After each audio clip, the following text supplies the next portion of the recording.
నమస్తే. ఇన్నాళ్ళు నన్ను సపోర్ట్ చేస్తూ, ఎంకరేజ్ చేస్తూ మీ ప్రేమని నాకు అందిస్తున్న ప్రతి ఒక్కరికి కృతజ్ఞతలు. అలాగే ఈ వీడియో కూడా ఖచ్చితంగా మీకు ఉపయోగపడుతుంది. లైక్, షేర్ అండ్ సబ్స్క్రైబ్ చేసి మీ సపోర్ట్‌ని నాకు అందించండి. అలాగే ఈ వీడియో పట్ల మీకున్న అభిప్రాయాన్ని కామెంట్ సెక్షన్‌లో కామెంట్ చేసి తెలియజేయండి. ఇప్పుడు వీడియోని చూద్దాం. నమస్తే. Welcome to our channel. నేను పద్మిని. ప్రస్తుతంతో పాటు ప్రముఖ ఆధ్యాత్మికవేత్త, జ్యోతిష పండితులు, అమ్మవారి సేవకులు, దత్త గణపతి ఉపాసకులు మురళీధర శర్మ గారు మనతో పాటు ఉన్నారు. మాట్లాడదాం. మురళి గారు నమస్తే అండి. మహాదేవ శ్రీమాత్రే నమః. పితృదోషాలు అనేది సర్వసాధారణంగా వినేటటువంటి ఒక టాపిక్ అండి. అయితే దీనికి సంబంధించి బలి పూజలు జనరల్ గా చూస్తూ ఉంటాం. నారాయణ నాగ్ బలి అంటారు. చాలా విపరీతంగా దాని గురించి స్ప్రెడ్ చేయటం మనం సర్వసాధారణంగా చూస్తూ ఉంటాం. అయితే మరి ఎందుకు అంత స్ప్రెడ్ చేయడం, దాంతో వచ్చేటటువంటి అంత నిజంగా పవర్ఫుల్లా? ఒక్కసారి నారాయణ బలి గనుక చేస్తే నిజంగానే పితృదోషాల నుంచి బయటపడతామా అనే సందేహం సగటు ఎవరికైనా చేయించుకోవాలి అనుకునే వాళ్ళకి కలగచ్చు. దానికి మీ సమాధానం? అది నారాయణ నాగ్ బలి అనేటువంటిది కొంత డబ్బుతో కూడుకున్నటువంటి పూజ. అది ఫస్ట్ ఆఫ్ ఆల్ చాలా కాస్ట్లీగా ఉంటుంది. ఇక్కడ డబ్బుతో ఉంటుంది అనేటువంటి మన విధానంలో కొన్ని వస్తువులు కావచ్చును, బ్రాహ్మణుల దక్షిణ కావచ్చును, చాలా క్రతువుకి అయ్యేటటువంటి పరిస్థితి ఉంటుంది. అయితే ఒకసారి చేసుకుంటే సరిపోతుందా? అసలు ఎందుకు చేస్తారు నారాయణ నాగ్ బలి? నా ఈ యొక్క ఎక్స్పీరియన్స్లో ఒక ఏజ్డ్ పర్సన్, ఒక లేడీ, తన పేరు కూడా పద్మనే, విన్నరా? సరే, మీరంటే పద్మిని గారు, తన పేరు పద్మావతి. వారి యొక్క అత్తగారు చనిపోయారు. వారి ఇంట్లో అంటే ఇంటి నుండి ఇక వెళ్ళేటువంటి సందర్భంలో ప్రాణం పోయింది. ఇంట్లో కాకుండా త్రోవలో, హాస్పిటల్లో. అటు నుండి అంటే వారి యొక్క సొంత నివాసాన్ని తీసుకువెళ్ళారట. ఇదంతా చేసుకున్నారు, అయిపోయింది. 2015 ఎండింగ్ 16లో ఇది జరిగినటువంటిది. దాని తర్వాత ఒక 1 or 2 months 3 monthsలో ఈమె సడన్గా రోడ్డుపై స్పీడ్ బ్రేకర్ ఉన్నది కూడా అబ్జర్వ్ చేయలేకపోయిందా. రోజు పొద్దుట పువ్వులకు వెళ్తుంది, పువ్వులు తీసుకొని రాగా ఏదో తట్టుకొని అడ్డమడింది. అప్పటి నుండి సుమారుగా ప్రతి ఒక 1 yearలో ఒక 3 సార్లు హాస్పిటల్లో జాయిన్ అవ్వడం. ఇయర్లో 3 times ఒక 1 week అడ్మిట్ అవ్వడం. మినిమం 3-4 నెలలకు ఒకసారి వెళ్ళడం, హాస్పిటల్ అడ్మిట్ అవ్వడం. అంటే మోషన్స్ కావచ్చును, వామిటింగ్స్ కావచ్చును, లేదా హెల్త్ ఇష్యూస్ రావడం. ఇక ఎక్కడ చూపించినా కూడా ఏం లేదంటున్నారు. ఏ హాస్పిటల్లో, చాలా పెద్ద హాస్పిటల్ కూడా తిరిగారు, యశోద, లైక్ కేర్ హాస్పిటల్, ఎక్కడ కూడా ఏం లేదు, బాగానే ఉంది అంటున్నారు. ఇక్కడ జరిగినటువంటి పొరపాటు ఏంటి అంటే, ఆ దహనం అయిపోయిన తర్వాత ఆ యొక్క అస్థికలు ఏవైతే ఉన్నాయో అవి ఒక చెట్టుకు కట్టడం జరిగింది. అంటే ఉంటుంది. ఒక కొన్ని రోజులు అక్కడ మనం 4-5 రోజులు వారు ఉంటారు అక్కడే, బ్రాహ్మణులే వారు కూడా. అక్కడ వంట చేసుకునేటువంటి పరిస్థితి, అంటే వంట అంటే ఐ మీన్ మనకు పిట్టకు పెట్టేటువంటి కార్యక్రమంలో అవన్నీ ఉంటాయి కనుక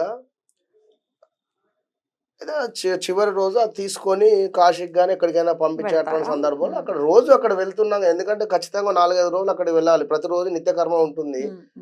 11 రోజులు అక్కడికి వెళ్ళాలి. 9 రోజులైనా కూడా వెళ్ళే సందర్భంలో రోజు అక్కడ ఉంటుంది. అక్కడ అయితే ఇక్కడ ఏమైంది తెలియకుండా ఒక ప్రొక్లైన్ వచ్చి ఆ చెట్టు తీసేయడం జరిగింది. ఈ లోపే ఈ 9 రోజులలోనే. అయితే ఇంటిమేషన్ ఉన్నదా లేదా అనేమో ఇక నేను పెద్దగా డెప్త్కు లేదు. మొత్తానికైతే ఆ చెట్టు తీసినటువంటి సందర్భంలో ఆ స్థితిలో మాయమైపోయి ఇక లేవి, అవి గల్లంత అయిపోయినవి. అవి ఏం చేయాలి ఇప్పుడు? ఏంది పరిస్థితి? ఈ విషయాన్ని ఎక్కడ కూడా షేర్ చేయలేదు, మర్చిపోయారు. ఇది అది అటే అయిపోయింది, ఇటే అయిపోయింది. వాళ్ళు కార్యక్రమం చేసుకుని ఎక్కడో 3 అన్నదమ్ములు ఎక్కడో అక్కడ వెళ్ళిపోయారు. అందులో ఈమె పెద్ద కోడలు, ఈమెకే ఎఫెక్ట్ కలిగింది. బాగా హెల్త్ మీద ఇబ్బంది పడడం జరిగింది. సరే, మరి అమ్మ నారాయణ నాగ్ బలి ఇట్లా ఉంటుంది పూజ, మీరు చేసుకోండి అని సజెషన్ ఇవ్వడం జరిగింది. చేయించాము. ఒక 6 నెలల నుండి 10 నెలల వరకు పర్వాలేదు, బాగానే ఉంది. మరలా అదే పరిస్థితి, అదే పరిస్థితి కదా. ఇక్కడ నేను చేసిన పొరపాటు ఏమిటి అంటే, ఆమె ఏలినాశనంలో ఉంది అనేటువంటి నేను అబ్జర్వ్ చేయలేదు. ఏలినాడు శనిలో వర్కౌట్ ఆమెకు వాస్తవానికి ఈ పితృదోషాలు అనేటువంటిది పితృదోషాలు అంటే ఏంది? సూర్యుడు శని గాని, శని సూర్యుడు గాని, ఇక కొన్ని గ్రహాలు కలయిక ద్వారా గాని పరస్పరం చూసుకున్నా కూడా ఇది ఏర్పడుతుంది. మనం పూజ చేయగానే గ్రహాలు ఏం మారిపోవు. నేను అనేది అర్థం చేసుకోండి. ఇక్కడ ఈమె ఆల్రెడీ ధనస్సు రాశి 2016లో ఏలినాడు శని ప్రారంభమైంది. ఆమె జాతకం అయితే శని నీచబడి ఉంది. ఆమె జాతకంలో లగ్నంలో శని మన ఇక్కడ మేషంలో లగ్నం అయింది. లగ్నంలోనే శని ఉండడం జరిగింది. దశ కూడా అదే దశ నడుస్తుంది. విన్నరా? 2.5 సంవత్సరాలు హెల్త్ ప్రాబ్లమ్సే ఉంటాయి ఆమె. విన్నరా? అటు పిమ్మట వేరే గ్రహం ఎంటర్ అయిన తర్వాత కొంత మార్పు అనేటువంటిది ఉండడం జరుగుతుంది. ఈ 2.5 సంవత్సరాలలో మొదటి సంవత్సరంలో మనం చేయడం జరిగింది. కొంత ఒక 8 నెలలు బాగుండడం జరిగింది. మళ్ళా కూడా అదే విధంగా ఉంది. కనుక ఎప్పుడైనా కూడా దశ మహర్దశ మన దశ అంతర్దశ భుక్తి చాలా ఇంపార్టెంట్. ఇక్కడ మీకు ఏ దోషం ఉన్నప్పటికీ కూడా ఇక్కడ వచ్చేటువంటి ఇప్పుడు మీకు గజకేసరి యోగం ఉన్నది. ఏం లాభం? చిన్నప్పుడే అయిపోయిందా లేదా ఇంకేదైనా ఉందా? కనుక మీరు ముందుగా ఈ నారాయణ నాగబలి కానీ ఇలాంటి పూజలు అనేటువంటిది కంటే ముందు ఒకసారి జాతక పరిశోధన చేసుకొని మరి పూజ చేస్తే నాకు యోగం ఉంటుందా, ఓకే నెక్స్ట్ దశ బాగుంది అనుకుంటేనే మనం పూజ చేసుకుంటాం. అర్థమైంది కదమ్మా? అట్లా ఆ విధంగా దాన్ని చూసుకోండి. ఇక ఇంట్లోనే అనుకుంటే వాస్తవానికి గురువు అనుగ్రహం ప్రతిరోజు కూడా గంధము బొట్టు ఖచ్చితంగా పెట్టుకోవాలి ప్రతిరోజు.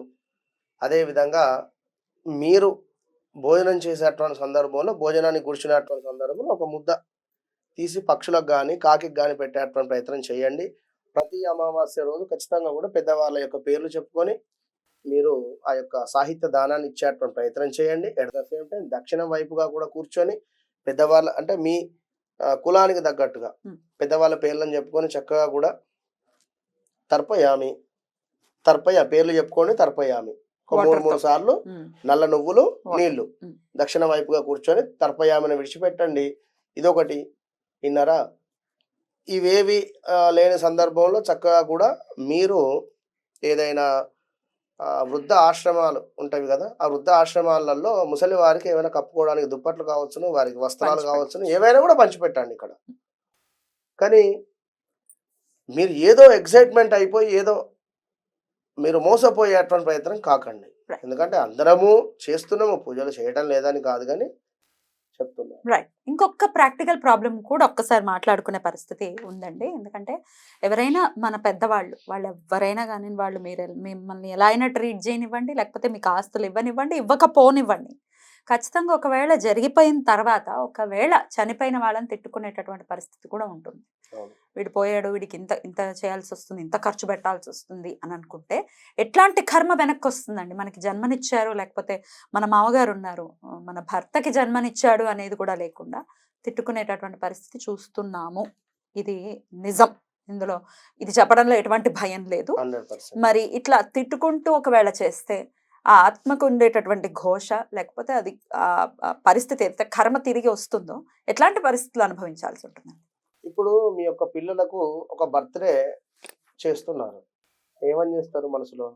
చాలా సంతోషంగా కదా, అంటే మనిషి అక్కడ ఉన్నాడని చెప్పి సంతోషంగా చేస్తున్నారు.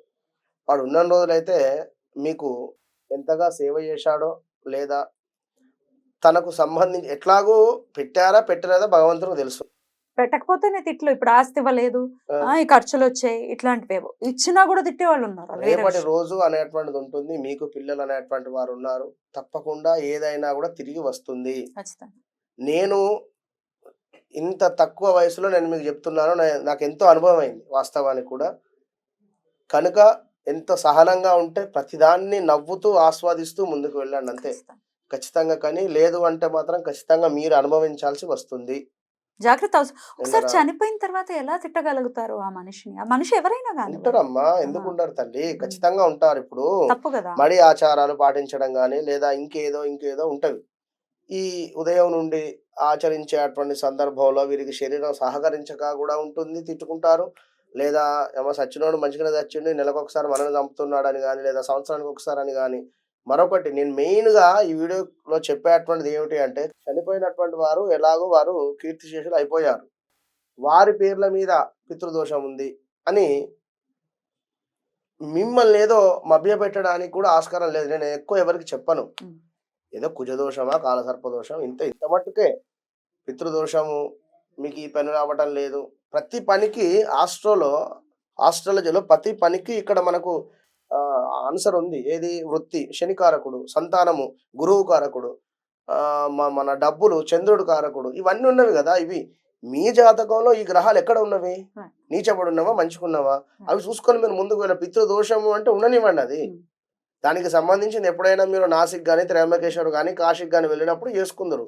ఇప్పుడు ప్రత్యేకించి యుద్ధము ప్రకటించినట్టుగా దానికోసం మీరు వస్త్రాలు వేసుకొని మీరు వెళ్ళి చేసుకోవాల్సినటువంటి అవసరం లేదు. విన్నరా? అట్లా. రైట్ అండి, చాలా చక్కగా వివరించారండి. కృతజ్ఞతలు. నమస్తే. మహాదేవ్.